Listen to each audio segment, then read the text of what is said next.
Hello friend, जो 13 दिसंबर को नवोदय का पेपर हुआ था उसको हम सॉल्व करने वाले हैं 41 क्वेश्चन से 60 क्वेश्चन तक। तो चलो सॉल्व करते हैं।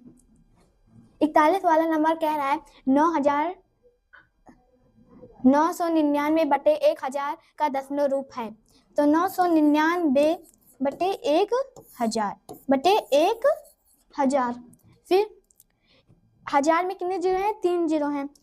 1 2 3, तो दशमलव को पहले लगाएंगे, 3 अंक पहले, तो 999.0। ये आपका उत्तर हो जाएगा। चलिए नेक्स्ट क्वेश्चन नंबर पे। क्वेश्चन नंबर 42 कह रहा है कि 0.238 को भिन्न रूप में करें। तो 0.238 बटे दशमलव के नीचे 1 रखा जाता है, फिर जो बाकी संख्या बचती हैं उससे नीचे 0 रखा जाता है। तो 2 के नीचे 0, 3 के नीचे 0, 8 के नीचे 0, तो फिर ये दशमलव हट जाएगा। फिर इसको 2 से भाग किया जाएगा, तो 2 एकम 2, 2 एकम 2, फिर 2 नवा 18, फिर 2 पचे 10, फिर 0 0, 199 बटे 500 आपका सही ऑप्शन होगा, जो कि ए ऑप्शन में है। चलिए नेक्स्ट क्वेश्चन पे। 100 वर्ग सेंटीमीटर को मीटर वर्ग में बदलने पर प्राप्त होता है। तो 10,000 सेंटी वर्ग में 1 मीटर होता है, तो 100 सेमी वर्ग में, तो 100 सेंटी वर्ग मीटर में कितना होगा? कितना मीटर होगा? तो कम होगा, कम के लिए ज्यादा की भाग होती है, तो 100 बटे 10,000, 100 बटे 10,000। फिर ये 0 से कैंसिल हो जाएगा, तो 1 बटे 100 आएगा। तो 100 में कितने जीरो हैं? 2 जीरो हैं, तो 1 पहले लिखा जाएगा, फिर 0 दशमलव 0 मीटर वर्ग, 0.01 मीटर वर्ग आपका सही उत्तर होगा, जो कि ऑप्शन नंबर बी में है। चलिए नेक्स्ट क्वेश्चन पर। 44 वाला कह रहा है कि 0.1 गुणे 0.1 गुणे 0.1 बराबर है। तो पहले 0.1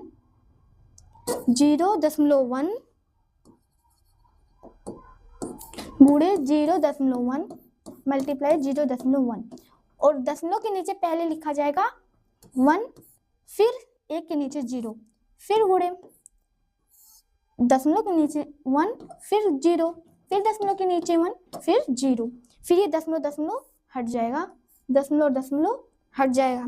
तो कितना बचा? 1 मल्टीप्लाई 1 बटे 10 मल्टीप्लाई 10 बराबर, तो 1 मल्टीप्लाई 1 बराबर 1 ही होता है, और 10 मल्टीप्लाई बटे, तो कितना होता है? 1000 होता है,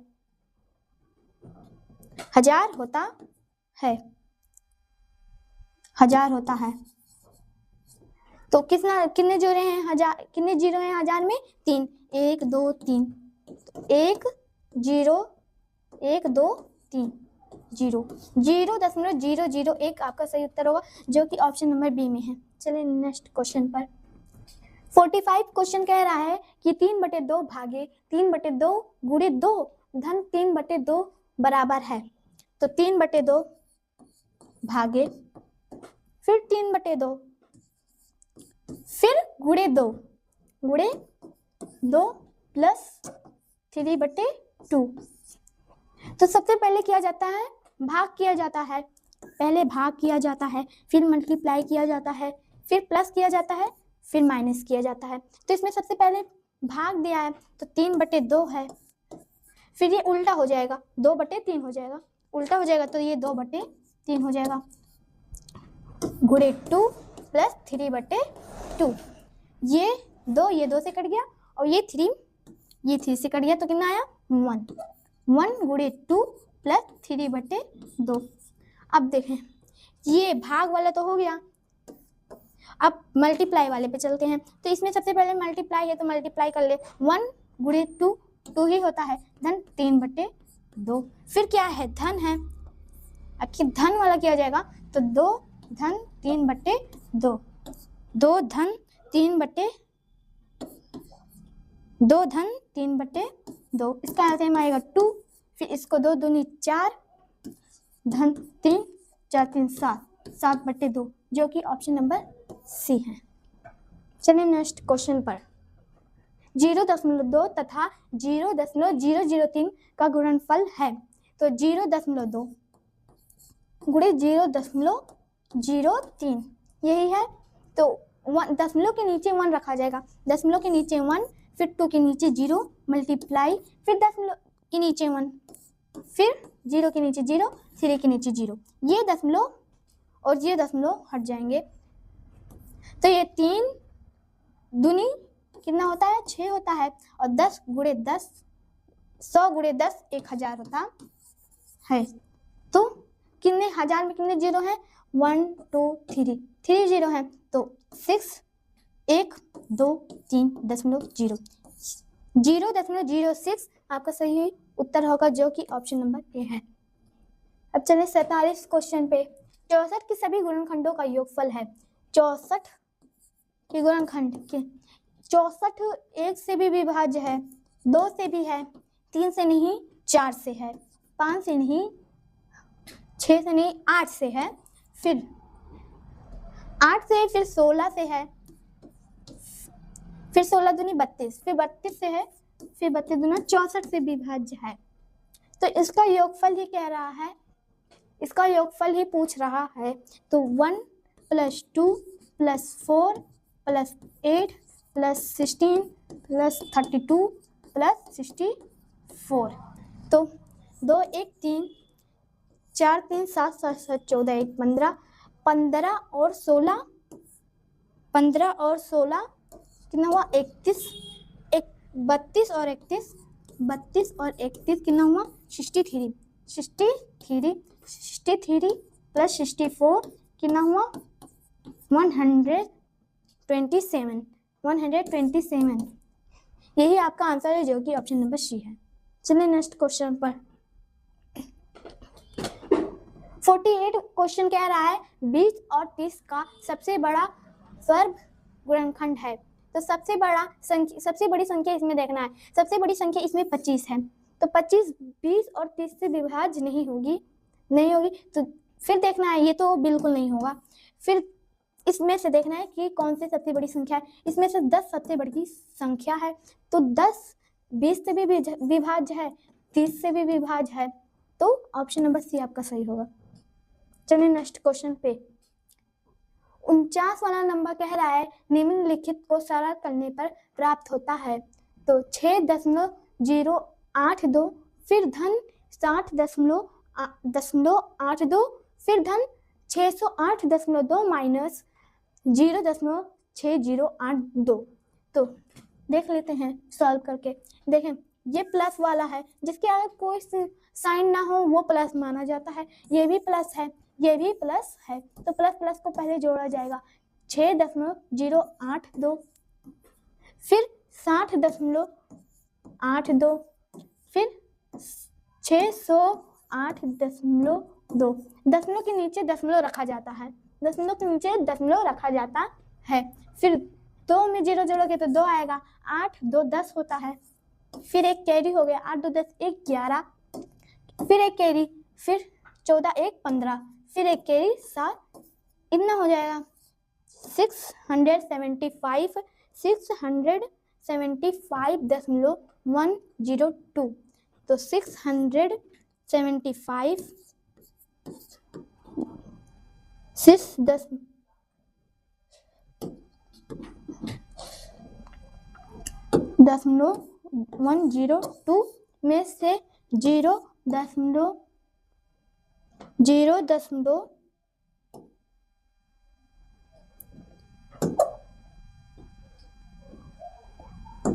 6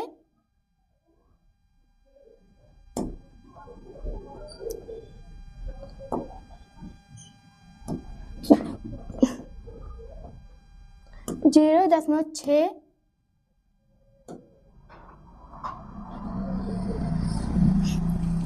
0.6082 इसे घटाना है। दशमलव के नीचे दशमलव रखा जाता है, जो खाली स्थान है उसके नीचे 0 रखा जाता है। फिर 10 हो गया तो 10 में से 2 गया 8, फिर ये 1 हो गया, फिर ये 9 हो गया, फिर ये 11 में से 8 गया 3, फिर 9 में से 0 गया 0, फिर ये 0 हो गया, फिर ये 4, फिर ये 10 हो गया, एक कैरी लेने पर 10 हो गया, तो 10 में से 6 गया 4, फिर यहाँ 4 में से 0 जाएगा 4 ही बचेगा, और ये 67 हो गया। तो 674.4938 आपका आंसर होगा, जो कि ऑप्शन नंबर बी में है। चलिए नेक्स्ट क्वेश्चन पे। 50वें क्वेश्चन कह रहा है 1 और 11 के मध्य कितनी अभाज्य संख्या है। एक तो ना भाज्य है ना अभाज्य है, और 2 भाज्य है, 2 अभाज्य है, भाज्य नहीं अभाज्य है, 2 अभाज्य है, 2 अभाज्य है, 3 अभाज्य है, 4 तो 2 से भाग हो जाता है, वह अभाज्य नहीं है, 5 होगा, फिर 7 होगा, फिर 11 भी अभाज्य है, पर 11 को नहीं लिया जाएगा क्योंकि उसके मध्य कह रहा है, 1 और 11 के मध्य कह रहा है, तो 1 2 3 4 4 संख्या आएंगे, तो ऑप्शन नंबर बी हो जाएगा। फिर 51 वाला क्वेश्चन कह रहा है कि 999 और 9999 का गुणनफल है, कितना आएगा। तो पहले देखें, 9 9 81 होता है, तो लास्ट में 1 आना चाहिए, तो ये वाला ऑप्शन बिल्कुल नहीं होगा। फिर ये वाला अगर इसमें 9 का गुणा करा जाए, ये 5 अंक का हो जाएगा, फिर इसमें 9 का गुणा किया जाए तो 6 अंक का होगा, फिर इसमें गुणा करा जाए तो 7 अंक का हो जाएगा, तो 7 अंक का हो जाएगा, तो इसमें 7 अंक का कौन सा है, 1 2 3 4 5 6, ये भी नहीं होगा, 1 2 3 4 5 6 7, 1 2 3 4 5 6, तो ऑप्शन नंबर सी होगा, जो कि 7 अंक का है। चले नेक्स्ट क्वेश्चन पे। एक डिब्बे में 500 अंडे हैं, एक डिब्बे में 500 अंडे हैं, उनका 3/25 भाग टूट गया। 500 का 3/25 भाग टूट गया, तो कितना टूटा, 60 अंडे, 60 अंडे टूट गए, 7 अंडे टूटे, तो उसको निकाल दिया गया। तो 500 में से अगर 60 अंडे, 500 अंडे थे, 60 अंडे टूट गए, तो बच्चे कितने, तो बच्चे 440, 500 माइनस 60, तो 440 अंडे बचे। तो कुल अंडे 500 थे, 500 का 1/5 मेहमानों के लिए रखा गया, 500 का 1/5 भाग मेहमानों के लिए रखा गया, तो 100 अंडे मेहमानों के लिए रखे गए, 100 अंडे मेहमानों के लिए रखे गए, तो कुल कितने अंडे चले गए, 60 अंडे तो टूटे थे, 100 मेहमानों के लिए रखे, तो 100 धन 60, 160 अंडे कुल चले गए, अब नहीं रहे। तो 500 कुल अंडे थे, तो कितने प्रयोग किए जा सकते हैं, इतने यूज नहीं किए जा सकते हैं, उपयोग नहीं किया जा सकता, तो 500 माइनस 160 कितना आएगा, 0 4, 340 उपयोग किए जा सकते हैं, 340 उपयोग किए जा सकते हैं, तो 340 आपका आंसर होगा, जो कि ऑप्शन नंबर सी में है। चलिए नेक्स्ट क्वेश्चन पे। 53 वाला क्वेश्चन कह रहा है, एक दुकानदार ने 200 की एक दीवार घड़ी खरीदी और उसे 40 का लाभ हुआ, 40 रुपए के लाभ के साथ बेचा, तो उसका विक्रय मूल्य कितना होगा। क्या पूछ रहा है, उसका विक्रय मूल्य पूछ रहा है, तो क्रय मूल्य क्या दे रखा है, क्रय मूल्य दे रखा है रुपया 200, और लाभ कितना है, लाभ 40 रुपया है, लाभ 40 रुपया है, लाभ 40 रुपया है, तो विक्रय मूल्य निकालने का एक फार्मूला है, तो विक्रय मूल्य बराबर क्रय मूल्य प्लस लाभ, क्रय मूल्य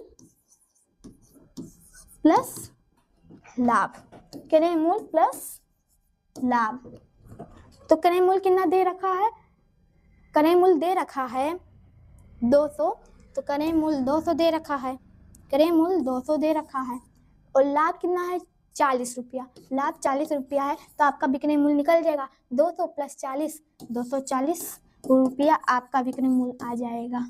ये आपका आंसर है जो कि ऑप्शन नंबर सी में है। चलिए नेक्स्ट क्वेश्चन 54 वाला क्वेश्चन कह रहा है, एक फल विक्रेता ने 1500 के सेब खरीदे और उसने अपनी दुकान पर ले जाने के लिए 100 खर्च किए। उसने यह सेबों को 2236 में बेचा तो उसे कितना लाभ अर्जित किया, उसने कितना लाभ कमाया। तो 1500 क्रय मूल्य दे रखा है, 1500 क्रय मूल्य है, पर उसे दुकान तक ले जाने में 100 रुपये और खर्च किए, तो 1500 धन 100, 1600 उसका क्रय मूल्य निकला। क्रय मूल्य जो उसका निकल के आया है वह 1600 आया। क्रय मूल्य उसका कितना आया 1600 रुपये आया, 1600 रुपये। और विक्रय मूल्य उसका कितना दे रखा है, विक्रय मूल्य तो उसका दे रखा है 2236, कितना दे रखा है 2236 रुपया, 2236। तो लाभ निकालने का भी एक फार्मूला होता है, लाभ बराबर विक्रय मूल्य माइनस क्रय मूल्य, विक्रय मूल्य माइनस क्रय मूल्य। तो विक्रय मूल्य कितना दे रखा है 2236 और क्रय मूल्य दे रखा है 1600। तो 2236 में से 1600 घटाया जाएगा तो कितना आएगा, 6 में से 0 जाएगा तो 6 ही बचेगा, 3 में से 0 जाएगा तो 3 ही बचेगा, फिर 12 में से 6 जाएगा तो 6 ही बचेगा। तो उसको 636 रुपये का लाभ हुआ। अगर लाभ परसेंट पूछा होता तो कैसे किया जाता, अगर लाभ परसेंट पूछा होता तो इसका भी एक फार्मूला होता है, चलो हम बताते हैं। तो लाभ परसेंट बराबर होता है, लाभ प्रतिशत बराबर होता है लाभ गुणे 100 बटे क्रय मूल्य। तो लाभ कितना आया था 636 गुणे 100 और क्रय मूल्य कितना आया था 1500 1600 क्रय मूल्य आया था। तो 1010 से गया, 1010 से चलो कट गया। तो 2 तिहाई 6, 2 एक 2, 2 अठे 16, फिर 2 अठे 16, फिर 2 एक 2, 2 25 और 2 9, 2 चौके 8, फिर 4, तो कितना आया 159 बटे 4 परसेंट लाभ आया। तो चलो इसमें दशमलव में कर लेते हैं, 4 तिया 12 3 9, 9 चौक 36 का 3 और 7 दशमलव आया, फिर 0 बढ़ाया, फिर 7 चौक 28, 7 चौक 28, 0 5 चौक का 20% का इसको लाभ हुआ। पर इसमें परसेंट नहीं पूछा है, लाभ पूछा है, तो उसको 636 का लाभ हुआ, तो इसलिए बी ऑप्शन एकदम सही ऑप्शन होगा। तो नेक्स्ट क्वेश्चन पे, एक रेलगाड़ी दिल्ली से जयपुर के लिए प्रातः 10:45 पर चलती है तथा जयपुर 3:30 बजे, शाम के 3:30 बजे पहुंचती है, तो यात्रा का कुल समय कितना है। तो ये मान लीजिए दिल्ली है, दिल्ली से वह जयपुर की ओर चली जा रही है, जयपुर की ओर। तो वो यही रेलगाड़ी है, सुबह के 10:45 पे चली, मान लीजिए 12 बजे तक वो इतनी यात्रा तय कर ली, 12 बजे तक वो इतनी यात्रा तय कर ली। तो 11:60 का मतलब ये होता है 12 बज चुके हैं, तो 10:45 मिनट घटाया जाएगा, तो इतनी यात्रा जो तय किया है उसका समय निकल के आएगा कि वो कितनी देर में इतनी यात्रा तय किया है। तो 10 में से 5 गया 5, फिर 5 5 में से 4 गया 1, फिर 11 में से 10 गया 1, 1 घंटा 15 मिनट आया, 1 घंटा 15 मिनट आया, मतलब कि वह इतनी यात्रा 1 घंटा 15 मिनट में तय कर लिया, इतनी यात्रा वह 1 घंटा 15 मिनट में तय कर लिया। फिर वो शाम को 3:30 पे पहुंचा, 3:30 पे जयपुर पहुंच गया, 3:30 पे। अगर इसको जोड़ेंगे 3:30 पे और जो घटाने पे आया था 1 घंटा 15 मिनट, उसको जोड़ा जाएगा तो वही समय निकल के आ जाएगा 1:15। इसको जोड़ा जाए तो ये 5 3 1 4 3 1 4 4 घंटा 45 मिनट आपका उत्तर होगा, जो कि ऑप्शन नंबर बी में है। चलिए नेक्स्ट क्वेश्चन पे। 56 सवाल कह रहा है दिए गए व्यंजन में लुप्त संख्या ज्ञात करनी है। तो देखें ये माइनस है और ये माइनस है और इसके अंदर कोई चिन्ह नहीं, तो ये प्लस हो जाएगा, ये प्लस हो गया। तो पहले माइनस माइनस को जोड़ें, 86 और 86 कितना होता है 6 6 12 8 16 1 17 इतना होता है, माइनस का आएगा। फिर इसमें से घटाया जाएगा तो कितना आएगा 172 घटाया जाएगा तो कितना आएगा,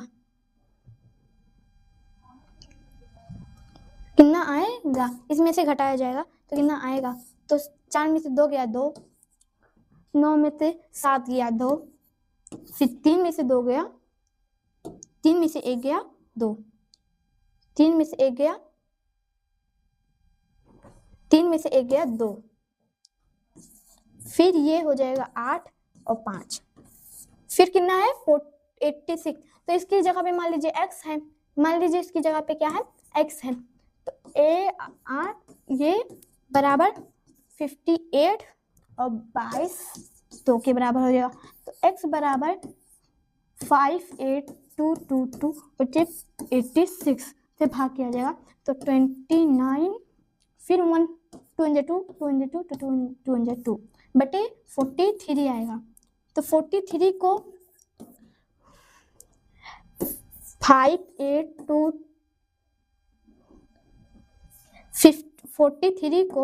43 को 2911 से भाग करना पड़ेगा। तो 43 6 कितना होता है 6 3 18 6 6 24 से 25, तो 2 5 8 होता है। तो 11 में से 8 गया 3, फिर 8 3, फिर ये बचा 1, फिर 43 7 से कितना आता है 7 3 21 7 4 28 29 30, तो 70 हो जाएगा। 301 तो 331 में से 301 घटाएंगे तो कितना आएगा, 1 में से 1 गया 0, फिर 3, उसके बाद में 1 उतर के आया तो 7 जा 3 1 0 कट गया।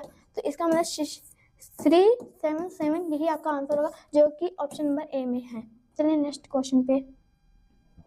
एक आयत के सभी अंत्यकोणों का योगफल होता है, यही आयत है। तो एक कोण 90 अंश का होता है, 90 90 90 का सभी कोण 90 अंश का होता है। तो सभी का योग पूछ रहा है, अंत्यकोण में होता है कि अंदर की भुजा का योग। तो 9 × 4 9 चौके 36 360 आपका सही ऑप्शन होगा। तो ये ऑप्शन सबसे सही ऑप्शन होगा। चलिए नेक्स्ट क्वेश्चन में 58 क्वेश्चन कह रहा है एक पंचभुज जिसका परिमाप 80 सेमी है तथा उसकी चारों भुजाओं का लंबाई का योगफल 63 सेमी है, तो उसकी 5 भुजा, तो 5 भुजाओं का योग अगर 80 है और 4 भुजाओं का योग 63 है, तो इसमें से इसको घटाया जाएगा तो 5वीं भुजा निकल जाएगी। तो 10 में से 3 गया 7, 10 में से 3 गया 7, फिर ये बचा 7, 7 में से 6 गया 1, 7 सेमी आपका सही ऑप्शन होगा डी। चलिए नेक्स्ट क्वेश्चन पे। 115 परिवारों के सर्वों में अंकित किया गया कि प्रत्येक परिवार में कितने बच्चे हैं। इन दंड आरेख को ग्राफ के रूप में दर्शाया गया है। दंड ग्राफ से इन परिवारों की संख्या जिनमें कोई बच्चे नहीं हैं। देखें ये बच्चों की संख्या इधर दे रखा है और यहाँ परिवारों की संख्या दे रखा है, यहाँ परिवारों की संख्या दे रखा है और यहाँ बच्चों की संख्या दे रखा है। तो देखें एक बच्चे में 20 परिवार हैं, कितने परिवार हैं 20, तो यहाँ 20 रख लेते हैं। फिर 2 बच्चे में 30 परिवार है तो यहाँ 30 रख लेते हैं। फिर 3 बच्चों में यहाँ 35 परिवार हैं, यहाँ 35 रख लेते हैं। और 4 बच्चों के परिवार में 5 परिवार हैं। 5 इसको जोड़ने में कितना आता है, इसको जोड़ने में 5 5 10 का 1 कैरी, 3 3 6 1 7 8 9 90 परिवार वो लोग हैं, 90 परिवार उतने हैं जिसके पास बच्चे हैं। तो क्या पूछा है, उनके पास बच्चे नहीं है। कुल परिवार 115 है तो 115 में से 90 अगर घटाएंगे तो उन परिवारों की संख्या निकलेगी जिनके पास बच्चे नहीं हैं। 25 परिवारों के पास बच्चे नहीं हैं। चलिए नेक्स्ट क्वेश्चन। 60वां सवाल कह रहा है एक संपूर्ण कोण बराबर है। तो संपूर्ण कोण होता है, संपूर्ण कोण बराबर होता है, संपूर्ण कोण 360 अंश का होता है, 360 अंश का होता है। और समकोण 90 का होता है, समकोण 90 अंश का होता है। 360 में अगर 90 से भाग कर दिया जाएगा, 360 में अगर 90 से भाग कर दिया जाएगा तो 4 समकोण आएंगे। कितने आएंगे? 4 समकोण, 4 समकोण आएंगे, जो कि ऑप्शन नंबर डी ऑप्शन सबसे सही ऑप्शन होगा। आज की क्लास यही खत्म होती है।